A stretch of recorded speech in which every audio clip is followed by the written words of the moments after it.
अभी तक लिटरेचर में देखा गया है कि एंकल रिप्लेसमेंट के थोड़े से कॉम्प्लिकेशन रेट मार्जिनली ज़्यादा है। उसमें रिपीट सर्जरी की भी ज़रूरत पड़ सकती है, लेकिन साथ वाले जॉइंट्स है उसमें आर्थराइटिस होने के चांसेस कम है। तो definitely a very viable option for those who are suffering from end stage ankle arthritis. तो I have a training in ankle replacement. जब मैं यूके में था तो मैं एक एंकल रिप्लेसमेंट वाले सेंटर में था और मैंने अपने एक्सपीरियंस में एंकल रिप्लेसमेंट किए भी हुए हैं।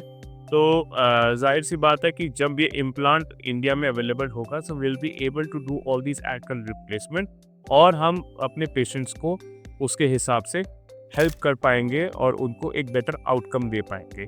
रिप्लेसमेंट के बाद जनरली जनरली जब हम ऑपरेशन की बात करें तो ऑपरेशन में एक लंबा कट दिया जाता है फ्रंट ऑफ द एंकल में, जिससे हम पूरे के पूरे जॉइंट्स को प्रिपेयर करते हैं, एक्सपोज करते हैं।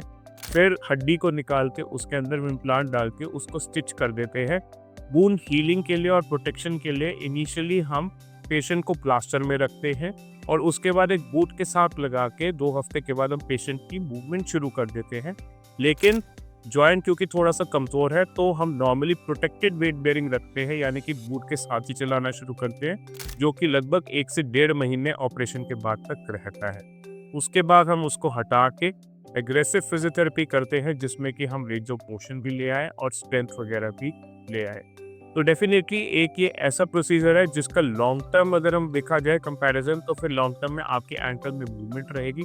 एंड सो डेफिनेटली ये प्रोसीजर जब जो है वो इस हिसाब से एक सबसेट ऑफ पेशेंट जिसमें जो कि ज़्यादा बूढ़े हैं उसमें ये बेटर है।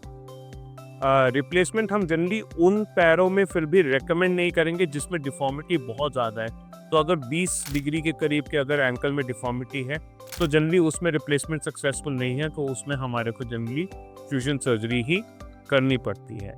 तो आशा है कि आप इससे समझ गए हैं कि हम इस समय एंकल रिप्लेसमेंट की किस स्टेज पर है और इसके क्या एडवांटेजेस है ओवर द एंकल फ्यूजन।